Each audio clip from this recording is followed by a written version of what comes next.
ಹುಟ್ಟಿದಂತಹ ಸಂದರ್ಭದಲ್ಲಿ ಶ್ವೇತಕಿ ಅನ್ನತಕ್ಕಂತಹ ರಾಜ ಅನೇಕ ರಾಜರನ್ನ ಒಳಗೊಂಡು ಸುಮಾರು 12 ವರ್ಷಗಳ ಕಾಲ ನಿರಂತರವಾಗಿ ಯಜ್ಞ ಯಾಗವನ್ನು ಮಾಡಿದ. ಯಜ್ಞಕ್ಕೆ ಹಾಕಿದಂತಹ ಹವಿಸ್ಸಿನಿಂದ ಅಗ್ನಿ ಕಂಗಾಲವಾಗಿದೆ. ಅಗ್ನಿಗೆ ಅಜೀರ್ಣವಾಗಿ ಹೋಯಿತು. ಅಗ್ನಿಗೆ ಒಂದು ರೋಗವು ಬಂದು ಹೋಯಿತು. ಈ ಅಜೀರ್ಣ ಎನ್ನುವಂತಹ ರೋಗ ಉಪಶಮನ ಆಗಬೇಕಾದ್ರೆ ಏನು ಮಾಡಬೇಕು ಎಂಬುದನ್ನ ವಿಚಾರ ಮಾಡಿ ಬ್ರಹ್ಮನಲ್ಲಿ ಓಡಿದ. ಆ ಬ್ರಹ್ಮ ಏನು ಹೇಳಿದ ಅಂತಂದ್ರೆ, ನಿನ್ನ ಅಜೀರ್ಣ ನಿವಾರಣೆ ಆಗಬೇಕು ಅಂತ ಹೇಳಿದ್ರೆ ಕಾಂಡವನದಲ್ಲಿ ಇರುವಂತಹ ಸಸ್ಯ ಸಂಕುಲವನ್ನ ಜೊತೆಗೆ ಅದರಲ್ಲಿ ಇರುವಂತಹ ಒಂದೇ ಜೀವಿಗಳ ಮೇಧಸ್ಸನ್ನು ಕೊಂಚಿಸಿದಾಗ ಮಾತ್ರ ನಿನ್ನ ರೋಗ ಗುಣ ಆಗ್ತದೆ ಅನ್ನುವುದಾಗಿ ಅಗ್ನಿ ತಿಳಿದುಕೊಂಡ. ಅದಕ್ಕಾಗಿ ಕೇವಲ ಅಗ್ನಿಯಲ್ಲಿ ಒಮ್ಮೆಲೆ ಹೋದರೆ ತನ್ನಿಂದ ಪೂರ್ತಿಯಾಗಿ ಕಾಂಡವವನ್ನು ದಹಿಸಲಿಕ್ಕೆ ಆಗಲಿಕ್ಕಿಲ್ಲ ಎನ್ನುವುದನ್ನು ಅರ್ಥವನ್ನು ಅದನ್ನು ಬ್ರಹ್ಮದಿಂದಲೇ ಕೇಳಿ ತಿಳ್ಕೊಂಡು ಕೃಷ್ಣ ಮತ್ತು ಅರ್ಜುನರನ್ನು ಕಾಂಡವ ವನದ ಕಾವಲುಗಾರನನ್ನಾಗಿ ಮಾಡಿದ. ಬೇಕಾದಂತಹ ರಥವನ್ನ, ಶಸ್ತ್ರವನ್ನ, ಬತ್ತಳಿಕೆಯನ್ನ, ಧನಸ್ಸನ್ನ ಎಲ್ಲವನ್ನೂ ಕೂಡ ಕೃಷ್ಣಾರ್ಜುನರಿಗೆ ಅಗ್ನಿಯೇ ಕೊಟ್ಟ. ಪ್ರದಕ್ಷಿಣೆ ಮತ್ತು ಅಪ್ರದಕ್ಷಿಣ ಆಕಾರವಾಗಿ ಕಾಂಡವ ವನವನ್ನ ಅವರು ಸುತ್ತಾ ಇರಬೇಕು. ಕತೆ ಕತೆ ಆದರೆ ಮುಂದೆ ಬರ್ತದೆ ವ್ಯತೆ. ಏನು ಅಲ್ಲ, ಇದ್ದ ಕಥೆಯನ್ನು ಸೊಗಸಾಗಿ ಹೇಳಲಿಕ್ಕಾಗುವುದಿಲ್ಲ. ಎಲ್ಲರೂ ಇದ್ದ ಕಥೆಯನ್ನು ಬಹಳ ಸೊಗಸಾಗಿ ಹೇಳ್ತಾರೆ. ಕಥೆ ಒಳ್ಳೆಯದಿರ್ತದೆ. ಯಾರೇ ಹೇಳುವ ಪರಿ ಅಲ್ವಾ, ಹೇಳುವ ಪರಿಯ ಸೊಗಸು ಬಹಳ ಚಂದ ಉಂಟು. ಕಥೆಯೂ ಒಳ್ಳೆಯದುಂಟು, ಹೇಳುವ ಮಕ್ಕಳಿಗೆಯೂ ಒಳ್ಳೆಯದು.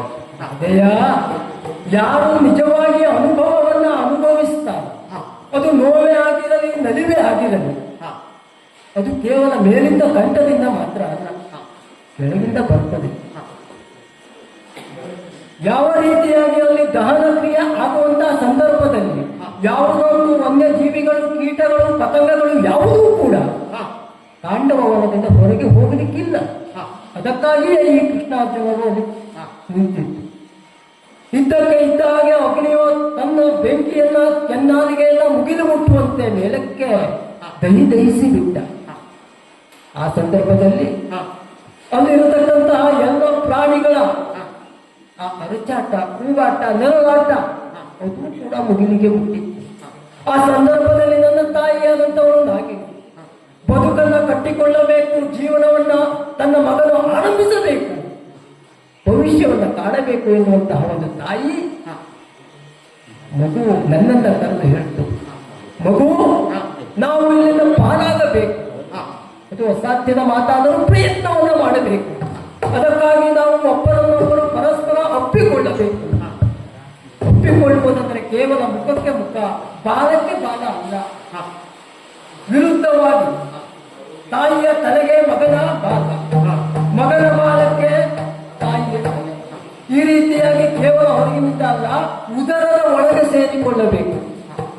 ಹೀಗೆ ತಾಯಿಯ ಗರ್ಭವನ್ನ ಪುನಃ ಸೇರಿದಂತ ನಾನು ಬೆಂಕಿಯ ದಗೆಯು ಹೆಚ್ಚುತ್ತಿದ್ದಂತೆ ತಾಯಿ ನನ್ನೊಟ್ಟಿಗೆ ಮೇಲಕ್ಕೆ ಹಾರಿದಳು.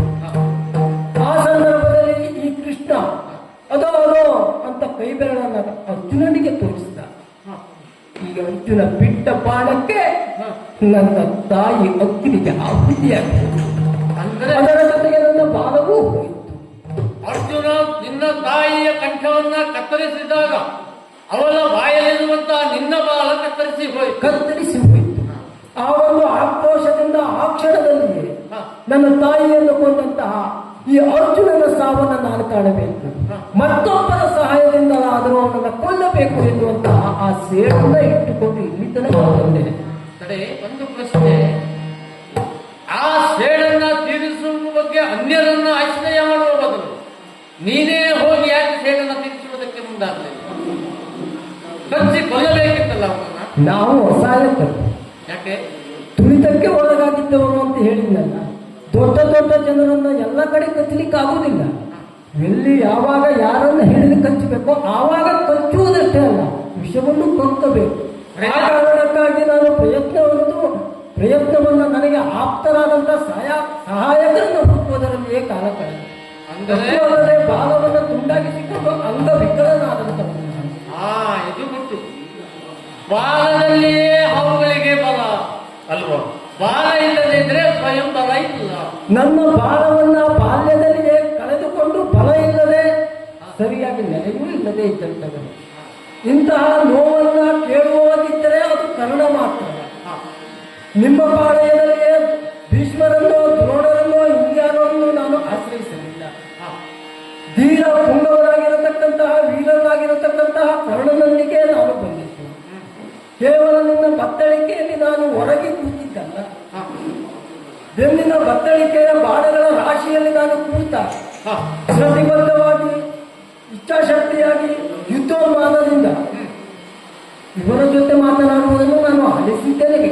ಅಯ್ಯೋ ದೇವ್ರೆ, ಅಲ್ಲ ಬತ್ತಳಿಗೆಯನ್ನು ಕಟ್ಟಿದ ನಿನಗೂ ಗೊತ್ತಾಗ್ಲಿ, ನಾನಂತೂ ಸಾರಥಿಯಾಗಿದ್ದವನು. ಖಂಡಿತ ನನಗೆ ಈ ವಿಷಯ ಗೊತ್ತಿಲ್ಲ, ಗ್ರಹಿಸ್ಲಿಕ್ಕೆ ಹೋಗ್ಲಿಲ್ವ? ಆದರೆ ನೀವ್ಯಾರು? ಕರ್ಣ ಯಾರು? ಕರ್ಣ ಎಂತವನು? ಅವನು ಎಂತಹ ತ್ಯಾಗ ಬರುವುದು? ಕೇವಲ ನನ್ನ ನೋವನ್ನು ಕೇಳುವುದಿದ್ದರೆ ಅದು ಕರ್ಣ ಮಾತ್ರ ಎನ್ನುವುದನ್ನು ಅರ್ಥಕೊಂಡು ನಾನು ನಿನ್ನಲ್ಲಿಗೆ ಹೋಗಬೇಕಾದ. ಯಾವುದೇ ವಿಚಾರ ಬೇಡ, ಮತ್ತೊಮ್ಮೆ ನನ್ನನ್ನು ತೊಡು. ಅರ್ಜುನನ ಸಾವನ್ನು ಸಂಕಲ್ಪ ದೊಡ್ಡದುಂಟು. ಅಂದ್ರೆ ಮತ್ತೊಮ್ಮೆ ನಾನು ಕೊಟ್ಟರೆ ಸಾರ್ಥನ ಸಾವು ನಿಶ್ಚಿತ.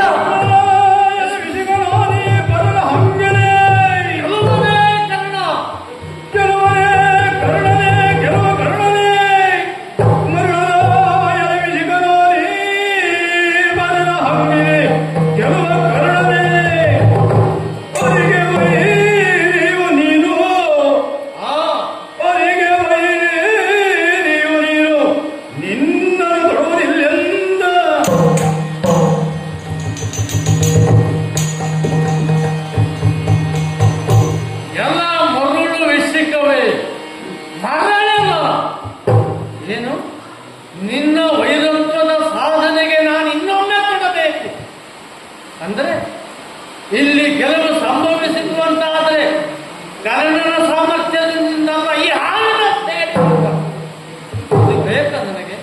ಇದನ್ನ ಬಯಸಿದವನು ಸ್ವಯಂ ಏನನ್ನು ಸಾಧಿಸಬೇಕು ಅಂತ ಸಾಧಿಸಬಲ್ಲನೇ ವಿನಃ ನಿಮ್ಮಂತ ಪರರ ಬೇಡಿಕೆಯನ್ನು ಈಡೇರಿಸಿ ಪರರ ಹಂಗಿನಲ್ಲಿ ಗೆಲ್ಲುವುದಕ್ಕೆ ಕಾರಣ ಏನು ಅಂತ ಭಾವಿಸಿದೆ.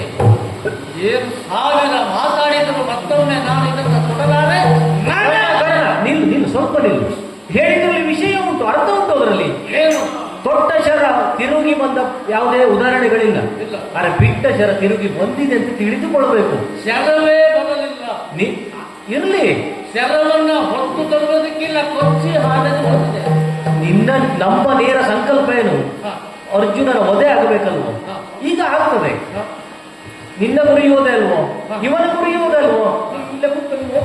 ನಿಲ್ಲು, ಇವನ ಗುರಿಯೋದಲ್ವೋ? ಸಾಧ್ಯವೇ ಇಲ್ಲ. ಯಾಕೆ ಸಾಧ್ಯ ಇಲ್ಲ? ಮತ್ತೊಬ್ಬರ ಗುರಿಯನ್ನು ಈಡೇರಿಸುವುದಕ್ಕೆ ನಾನು ಕಾರಣೀಭೂತನಾಗಲಾರೆ. ನನ್ನ ಗುರಿಯಿಂದ ನಾನು ಅವನನ್ನು ಕೊಲ್ಲಬಲ್ಲೆ. ಅಲ್ಲ, ಇವನ ಸಹಾಯ ಮಾಡಿಸಿಕೋ ಅಂತ ಅಗತ್ಯವೇ ಇಲ್ಲ. ಅಲ್ಲ, ಬೇರೆಯವರ ಪರರ ಹಂಗಿಲ್ಲ ಅಂತ ಹೇಳ್ತೀನಿ ನೀನು. ಯಾಕೆ ನೀನು ಹುಟ್ಟಿ ಬಂದ ಮೇಲೆ ಬೇರೆಯವರ ಹಂಗಿನಲ್ಲೇ ಅಲ್ಲ ಬದುಕಿದ್ದು? ಖಂಡಿತ ನಾನು ಹಂಗಿನಲ್ಲಿ ಅದನ್ನು ಮರೆತು ಹೋದ್ಯೋ? ಬೇರೆಯವರು ಹಂಗಿನಲ್ಲ ಅಲ್ವೋ? ಹೇಗೆ ಹಂಗಾಧಿಪತಿ ಅಂತಲ್ವ ನೀನು? ಅವನ ಆಶ್ರಯದಲ್ಲೂ ಬೆಳೆದಿದ್ದು ಈ ಎಲ್ಲವೂ ಒಬ್ಬನಿಂದ ಸಾಧನೆ ಮಾಡಿ ಆಗ್ತದೆಯೋ?